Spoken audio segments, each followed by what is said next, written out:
Assalamualaikum warahmatullahi wabarakatuh. Sekarang kita akan melanjutkan pembahasan contoh soal gaya Coulomb yang bernilai 0.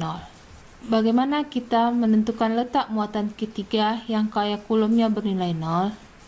Cara pertama, jika dua muatan itu sejenis, maka gaya Coulomb muatan ketiga yang bernilai 0 itu terletak di antara dua muatan itu. Misalkan ada muatan 1 dan muatan 2. Jika dia sejenis, ini sama-sama muatan positif, maka gaya Coulomb muatan ketiga itu terletak di antara muatan 1 dan muatan 2. Bisa jadi muatan ketiga itu terletaknya di sini. Ini Q3. Anggap ini muatannya Q positif. Jika dua muatan tidak sejenis, maka gaya Coulomb muatan ketiga bernilai 0 terletak di luar dua muatan itu, tepatnya di dekat muatan yang paling kecil. Misalkan ada muatan 1 positif, muatan 2 negatif, sehingga di manakah letak muatan ketiga yang bernilai 0? Muatan ketiga itu terletak di luar muatan 1 dan muatan 2. Bisa di sebelah kiri muatan 1 atau sebelah kanan muatan 2. Tepatnya di mana? Dekat muatan yang paling kecil. Antara muatan 1 dan 2 itu yang mana yang paling kecil?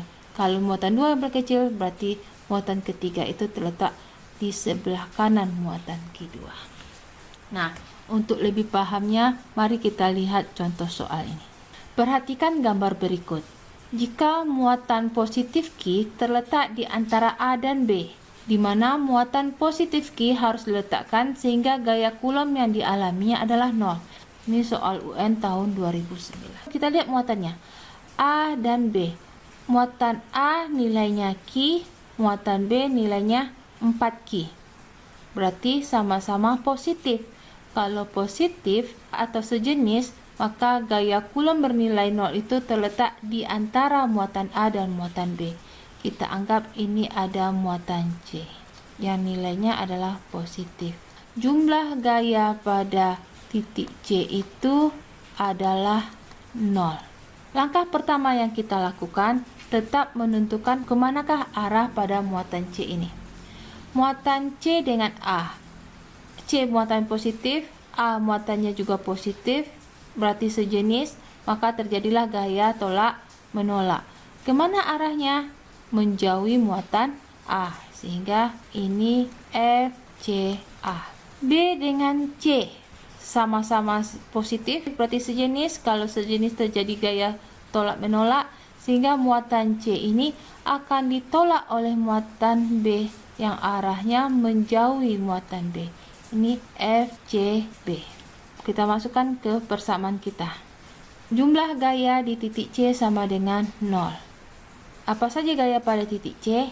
Ada FCA dan FCB. Berarti FCA kurang FCB itu sama dengan 0. FCA itu sama dengan FCB.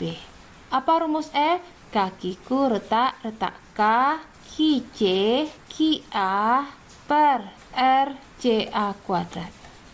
Itu sama dengan K, Q-C kali Q-B per R-C-B kuadrat. Ada yang bisa disederhanakan? K dengan A bisa kita coret, Q-C juga bisa kita coret. Q-A nilainya adalah Q. Kemudian RCA, C ke A. Jarak A ke B itu adalah 9 cm. Kalau gitu A ke C kita anggap jaraknya adalah X. Maka per X kuadrat sama dengan QB. QB adalah 4Q nilainya. RCB kuadrat, jarak antara C ke B. Nah, kita perhatikan.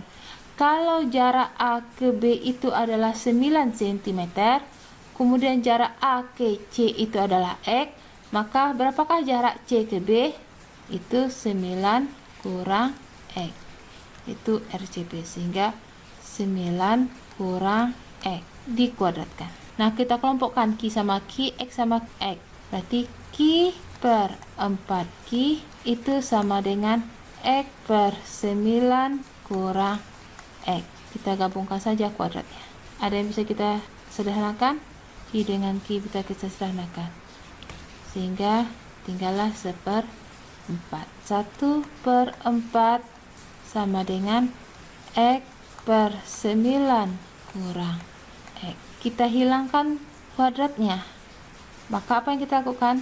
Maka 1/4 menjadi akar. Di 1/2, akar 1 adalah 1, akar 4 adalah 2, itu sama dengan X per 9 kurang X. Ya, kita tulis silang. 2X sama dengan 9 kurang X. Kita kelompokkan X sama X. 2X negatif pindah ruas menjadi positif, berarti 3X sama dengan 9, sehingga X sama dengan 9/3. Dapatlah 3 cm. X itu yang mana? Jarak antara C dengan A. Berarti jaraknya adalah 3 cm dari A. Berapakah jaraknya C dengan B? Karena jarak A ke C itu adalah 3, maka C ke B 9 kurang 3 berarti adalah 6. Jadi 6 cm dari B atau 3 cm dari A.